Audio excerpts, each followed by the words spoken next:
Orqanizmində müəyyən vaxt ərzində deməli burada göstərilən rəqəmlərdən x-i bizdən tapmağımızı istəyir və x-i müəyyən edin deyir. Birinci veribdir, deməli aybaşı siklinin müddəti 28 gündür, sonrakı müddəti isə 54 gündür və x-i bizdən istəyir. Biz bilirik ki, bu mərhələ xüsusilə 3 mərhələsi var idi və bunun günlərini deyək. Birinci mərhələ çəkirdi 4 və ya 5 gün çəkirdi.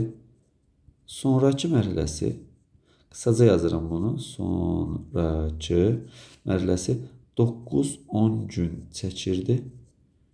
Üçüncü mərhələsi sarı cisim mərhələsidir, bilirik ki, sarı cisim mərhələsi, bu da çəkirdi 14 gün.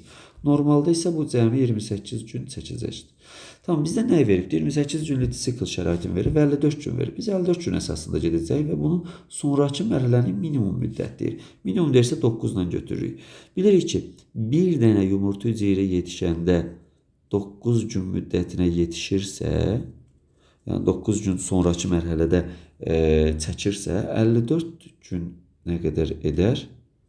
Bunu tez neçə ay baş verdiyini tapmış oluruq. X bərabərdir.